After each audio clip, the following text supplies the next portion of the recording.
mês de maio tem uma data muito importante. 18 de maio é o Dia Nacional da Luta Antimanicomial.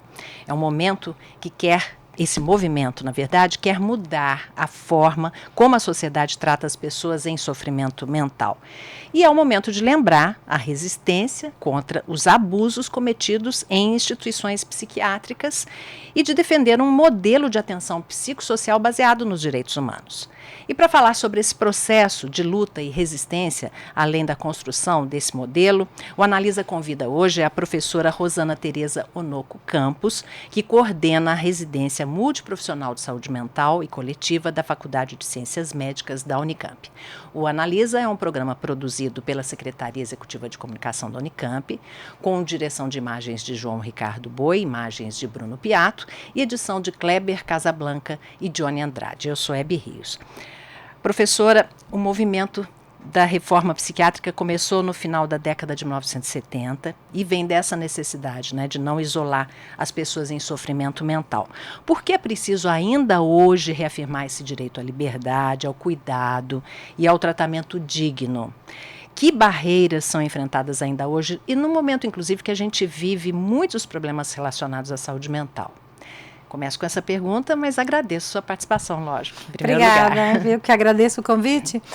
Olha, essa luta que a gente continua honrando até os dias de hoje, ela se originou num momento em que o Brasil também se deparava com o processo de redemocratização. Então, quando você fala na abertura da sua vinculação com os direitos humanos, faz muito bem, porque de fato é um movimento que está no mesmo bojo, de reconhecer o direito, de reconhecer a democracia. E veja, nossa democracia também ficou ameaçada recentemente. Então, eu acho que nunca a gente pode totalmente descansar e relaxar e achar que garantimos, então, nós tivemos muitos avanços, nós temos, desde que foi a lei formulada, a lei da reforma psiquiátrica e a abertura dos centros de atenção psicossocial, eu acho que o Brasil é um case, assim, até mundial que a gente estuda, de sucesso no sentido da implantação da lei da reforma.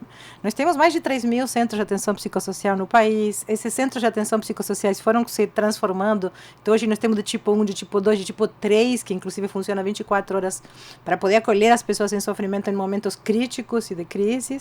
Nós temos CAPs infanto-juvenis, nós temos CAPs dedicados às pessoas que têm problema com álcool e outras drogas. Então, por um lado, a gente olha para a formulação da política e diz, olha, é um caso de sucesso, porque a gente ampliou o acesso, e a gente está conseguindo atender em liberdade. De fato, houve uma inversão do gasto. Então, o gasto que era antigamente concentrado nos hospitais monovalentes, hospitais manicomiais, que a gente chama, que não mereciam o nome de hospitais, na verdade, depois a gente pode falar um pouquinho disso, foi diminuindo e se gasta mais hoje com serviços comunitários que com serviços hospitalares, o que, do ponto de vista nosso, de quem estuda a política pública, é importante.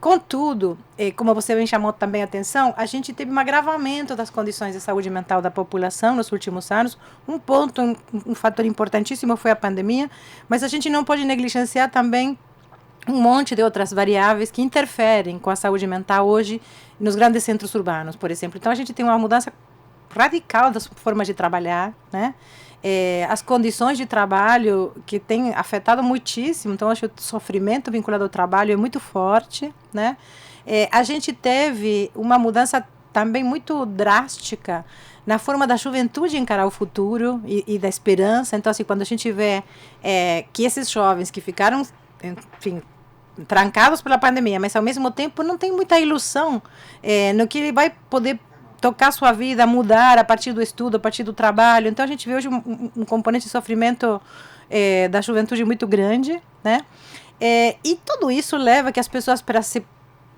tratar sozinhos, vamos dizer, desse mal-estar, usem muito álcool e outras drogas. Então, a gente tem hoje um problema sério, também, com a utilização de álcool e outras drogas, que, enfim, que abre uma janela, vou dizer assim, de um problema ainda vinculado a essa lógica manicomial, porque hoje há alguns setores da sociedade que continuam defendendo que o único tratamento possível para essas pessoas que usam álcool e outras drogas seria de novo internação, de novo isolá-los da sociedade, de novo isolá-los da comunidade. E ali proliferaram amplamente o que a gente chama hoje das comunidades terapêuticas, que são não casualmente, porque a saúde se negou a regulamentar, né, as comunidades terapêuticas por considerá-las inadequadas para tratamento, mas que hoje recebem financiamento de outros ministérios, né, e que tem, sobretudo, um forte peso político em termos de lobby que elas fazem, porque são vinculadas a movimentos religiosos.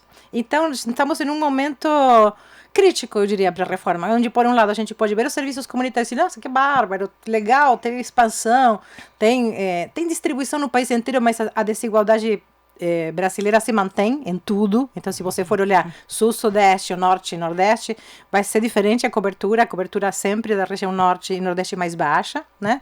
Mas a gente tem essa tensão, né, de novo trazida para o campo da saúde mental, que é trazida hoje em dia pelas comunidades terapêuticas, lugares que, de novo, assim como os hospitais psiquiátricos não tinham nada de hospital, não mereciam ser chamados de hospitais, essas comunidades terapêuticas não mereciam ser chamadas de terapêuticas.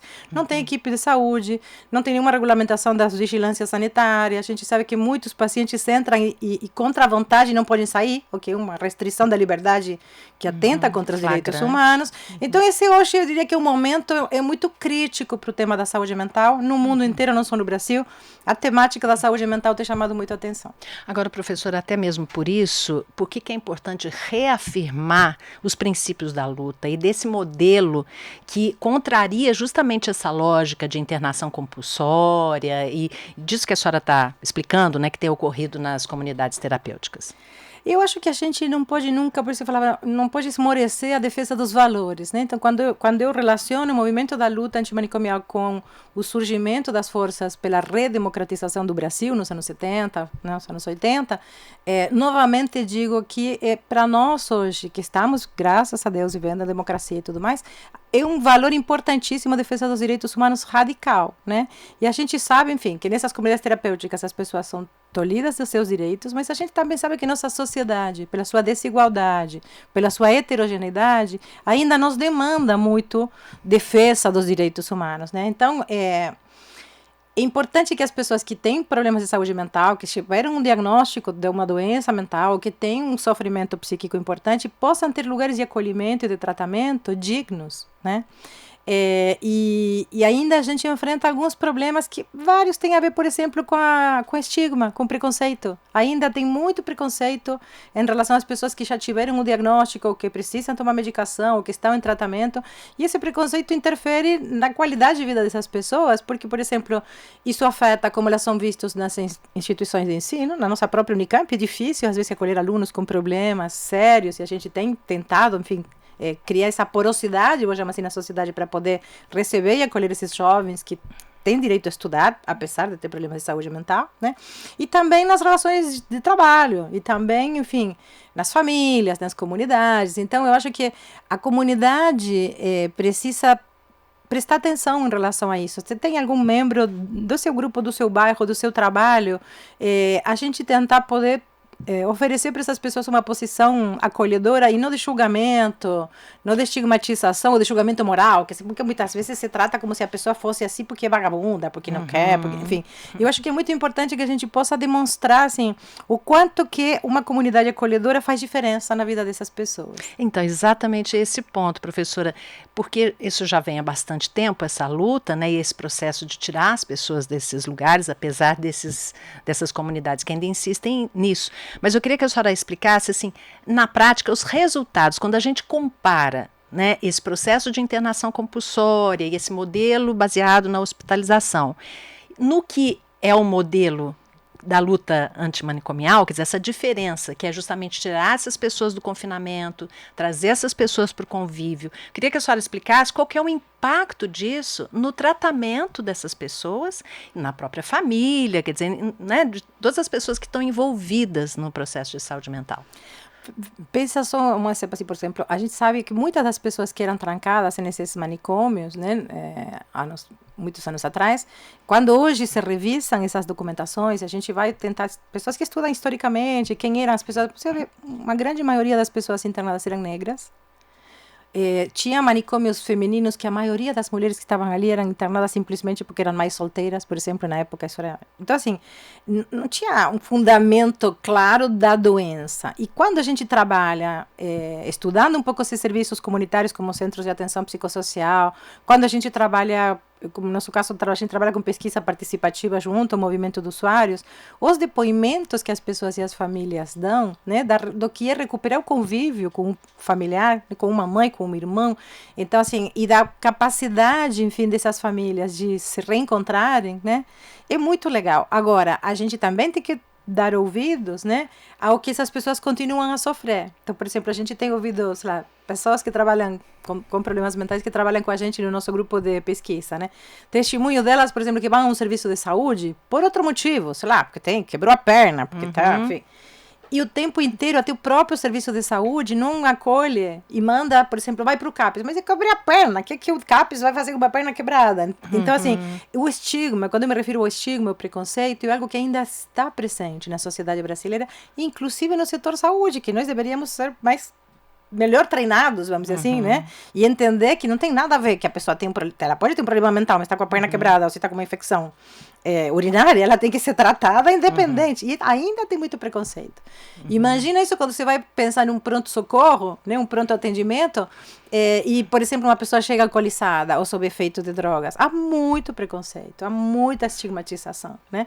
Então, acho que nós ainda temos um longo caminho para trabalhar esses valores, nessas concepções, junto à sociedade e junto dos próprios serviços de saúde. Mas vamos supor, a gente tendo como referência os lugares onde isso realmente não acontece, né, em que as pessoas são acolhidas, em que elas têm um momento em que elas frequentam, por exemplo, um CAPS, mas retornam para casa e etc. É visível a diferença de recuperação. É isso que eu queria que a senhora pontuasse. Sim, a gente tem trabalhado muito com a terminologia anglo-saxã chama de recovery, né? A gente aqui tem traduzido por restabelecimento, recuperação. Mas assim, quando as pessoas conseguem recuperar o direito, a gente chama a viver uma vida plena, apesar da doença. Então, pessoas que voltam a trabalhar, pessoas que criam sua família, que casam, que têm filhos, que conseguem ter uma vida plena no sentido de recuperar uma atividade prazerosa, religiosa, artística. Então, eu acho que isso para a gente é muito relevante, muito, muito importante. E tem um outro ponto que também a gente precisa prestar atenção e que não tem, até onde eu sei, estudos recentes, mas que é importante que a gente mapeie, que assim, no mundo inteiro, e está entre os objetivos aí do milênio, há um gap de mortalidade. Das pessoas que têm transtornos mentais continuam a morrer muito mais novas que a média das suas respectivas populações, né? Então, nós temos ainda dívida com essas pessoas. E isto não é porque estão internadas, isto é porque tomam remédios que têm efeitos colaterais importantes, porque a gente não tem avançado na qualidade de vida dessas pessoas, porque tem estudos que mostram, por exemplo, que é um círculo vicioso entre doença mental e pobreza, ou empobrecimento. Então, eu estou chamando a atenção disso, para dizer que ainda não é o paraíso. Claro que a gente defende e quer muito esses serviços, mas nós precisamos fortalecer mais os serviços comunitários. Nós, por exemplo, temos estudado assim, a dificuldade de relação que existe entre os serviços de saúde mental, por exemplo, e os serviços da atenção primária, ou os serviços de atenção terciária. Então, assim, isso é fundamental para resolver essa questão do que estou chamando do gap de mortalidade, né? A pessoa tem que continuar a cuidar da sua saúde física, além de estar em tratamento pelo seu problema de saúde mental. Então, acho que é muito importante que a gente fortaleça os centros de atenção psicossocial, né? É muito importante que a gente entenda que eles têm que contar com uma equipe qualificada.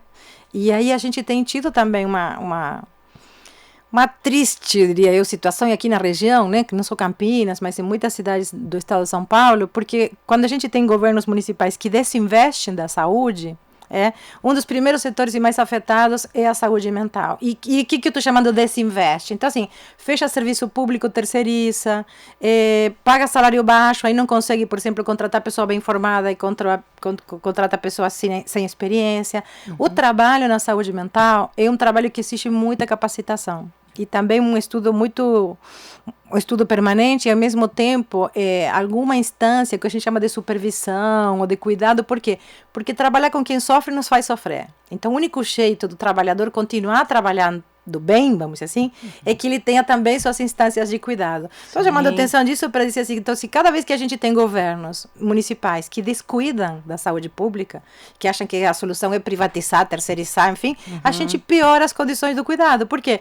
Porque o cuidado da saúde mental depende muito do vínculo, da capacitação. Então, tem pessoas e municípios aqui próximos que os usuários têm dito, todo ano eu tenho que começar a contar toda a minha história de novo. É um investimento em longo prazo, claro, né, professora? Então a gente, assim, a saúde mental compartilha, vamos dizer assim, dos mesmos pontos críticos que o SUS em geral, mas eu acho que ela chama mais atenção porque é mais crítico essa questão do vínculo, do que a gente chama das tecnologias leves. Então a gente não usa tanto aparato, a gente usa as pessoas para tratar. Então a gente precisa de pessoas em quantidade e formação adequadas. Professora, e nesse contexto, eu queria que a senhora explicasse um pouquinho, né, o trabalho do Departamento de Saúde Coletiva da Faculdade de Ciências Médicas, no Laboratório Interfaces, por exemplo, que tem 21 anos de pesquisa dos serviços substitutivos em saúde mental. Eu queria que a senhora explicasse como é esse serviço e também o treinamento de suporte de pares. Ele faz parte desses serviços substitutivos? Como é que é isso? A gente tem muito orgulho com o nosso laboratório, porque é o que fundei, e tem 21 anos e a gente faz um trabalho conjuntamente com usuários e com membros do movimento da luta antimanicomial. Então a gente tem desenvolvido ao longo desses 21 anos pesquisas que a gente chama de participativas, né? Inclusive pesquisas avaliativas para avaliar os serviços substitutivos, para avaliar as redes. Isso que eu estou falando da rede tem falha, a gente precisa coordenar melhor, tem a ver com o que a gente foi aprendendo, né, ao longo desses 20 e tantos anos. O suporte de pares que você está nomeando é uma pesquisa que a gente está em curso neste momento, né? É uma pesquisa que a gente está fazendo com financiamento do NIH, da Agência Norte-Americana de Financiamento, e conjuntamente com a Universidade de Yale, uma parceria. E nessa pesquisa, o que a gente fez foi trabalhar um material de treinamento de pares que a Universidade de Yale desenvolveu. Então, a gente já traduziu, adaptou, e agora nós estamos fazendo o piloto. Então, essa experiência piloto é inédita em Campinas. É a primeira vez que a gente está em 3 dos 6 centros de atenção psicossocial que tem em Campinas. A gente está aplicando, treinamos usuários para cuidar de usuários, né? Disso se trata o suporte de pares. E em que? Eles vão substituir um psicólogo, um médico? Não. A ideia é que o par ajuda essa pessoa, que a gente chama a navegar essa rede. O par ajuda a dizer, olha, aqui você vai encontrar isso, olha, no centro de saúde aquilo outro, no serviço social a gente precisa dessa outra questão, ou em tal lugar tem oficina, ou em tal lugar tem atividades teatrais e culturais. Então, o par é alguém que já viveu a experiência do sofrimento, que está em recuperação, que está um pouco melhor, e que consegue chegar de outras pessoas, de outros pacientes do CAPS e dizer, olha, eu te levo, eu te acompanho, você precisa de alguma coisa no fim de semana? Me liga. Então, é uma recriação de redes a partir de pessoas que receberam um treinamento especial. Nós estamos quase na fase final agora do piloto, e a nossa ideia é poder mostrar isso e publicar e convencer depois os gestores de aplicar, porque é muito barato. Seria uma tecnologia muito barata, não sei se vocês sabem, mas assim, por exemplo, da mesma forma que tem, por exemplo, na atenção primária brasileira a figura do agente comunitário de saúde. O que é o agente comunitário de saúde? É alguém da comunidade que ajuda as pessoas a entender como se relacionam com o território e com o serviço.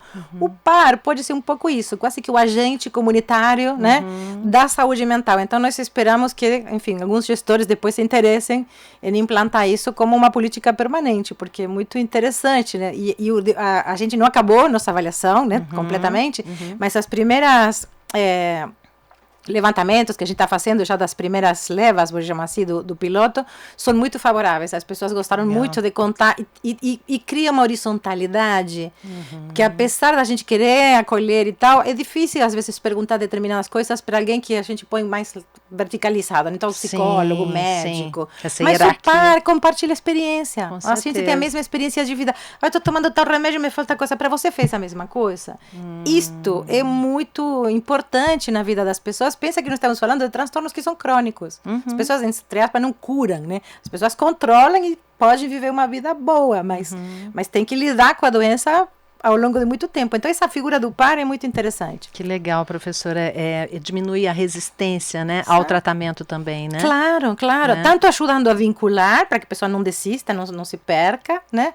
Mas também ajudando a melhorar a qualidade de vida, ajudando a melhorar, assim, a sua própria participação, e a gente chama assim, o protagonismo de cada um no seu próprio tratamento. Né? Então, acho que isso é muito, muito importante. Professora, às vezes, as pessoas que não entendem muito essa luta, elas têm essa sensação de que, em momento algum, né, dentro do tratamento de saúde mental, se prevê a hospitalização, digamos. Então, eu queria que a senhora explicasse como é isso, né? São casos e casos, como é que é essa vamos dizer, não é um diagnóstico, mas como é essa condução dos tratamentos? Em algum momento, né, dependendo do caso, se indica algum tipo de hospitalização? Sim, como a é gente isso? não é contra a hospitalização em si mesma. Então, por exemplo, como eu disse, a gente tem serviços de atenção psicossocial CAPs que tem leito. Então, esses CAPs 3, eles podem acolher a pessoa no final de semana ou à noite, se ela estiver em crise, se estiver muito agitada, ou se precisar um controle, um monitoramento mais próprio. Mas tem hospitais gerais. Nosso próprio hospital aqui na Unicamp tem uma enfermaria que recebe pacientes, então outros hospitais na região, no Ouro Verde tem leito, na PUC tem leito.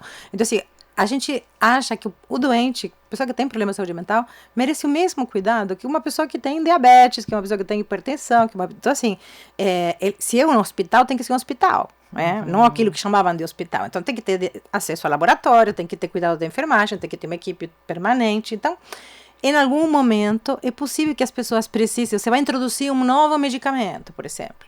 E é uma pessoa que tem comorbidade, sei lá, já tem diabetes, ou já tem problemas respiratórios.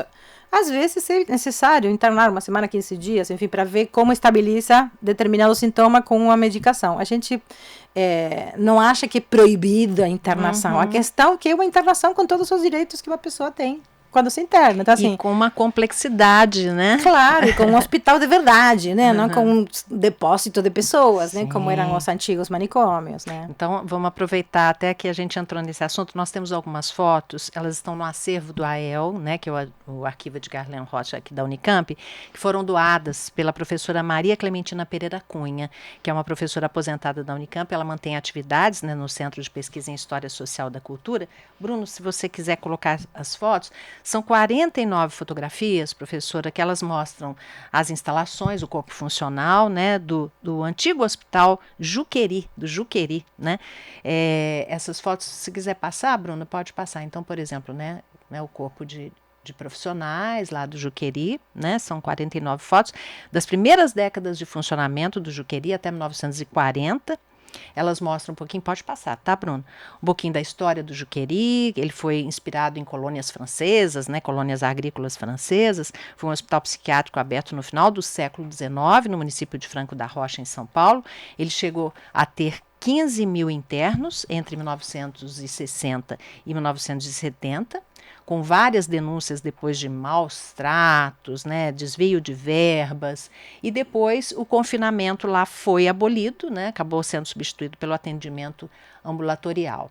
Então a gente vê algumas fotos, né, que mostram, né, um pouquinho essa forma, né, de tratamento, né, professora, compulsória e degradante, né, que eles eram submetidos. E isso eu acho que retoma um pouco, professora, essa necessidade de memória, né, de divulgação da história para manter viva essa luta antimanicomial, né?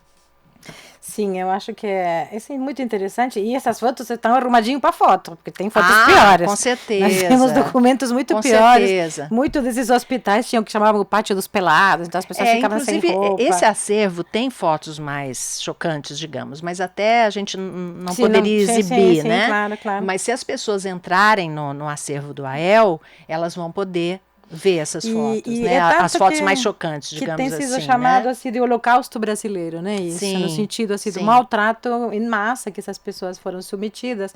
Eu acho que a história é indispensável na nossa vida, né? Se a gente não estuda a história, não aprende da história, a gente, como dizem, está condenado a repetir.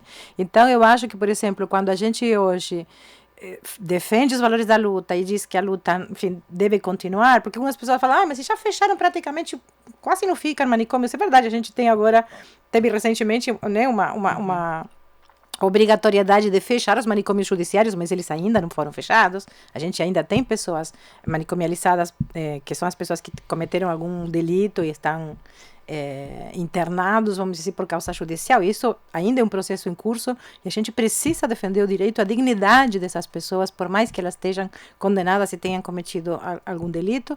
Mas eu acho que a gente precisa rever essas fotos, né, mostrar esses documentos e muito, por exemplo, eu digo no meu papel, né, de professora, coordeno a residência, então todo ano eu recebo novos profissionais, recém-formados, muitos jovens, 20 e poucos anos.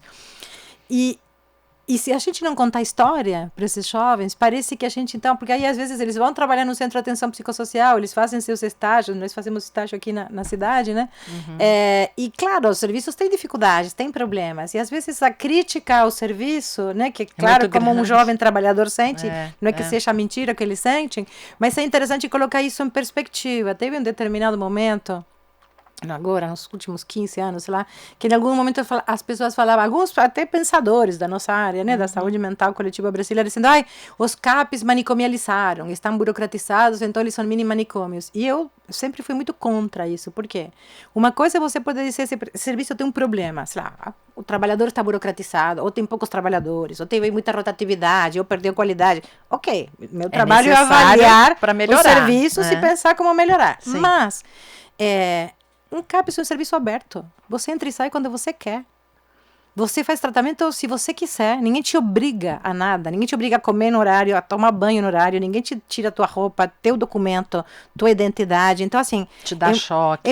Te dá choque insulínico. Então, assim, é muito grave a gente banalizar, né, esse uso da palavra manicomial. O CAPS come. As pessoas têm dito, o CAPS come. Não, gente. Por mais problemático que seja um CAPS. E claro que a gente sabe que tem alguns que estão bem problemáticos, né? Nunca poderá ser comparado a um manicômio. Porque pense, um manicômio é uma instituição total, como dizia Goffman, um manicômio onde você se despersonaliza, você deixa de ser você.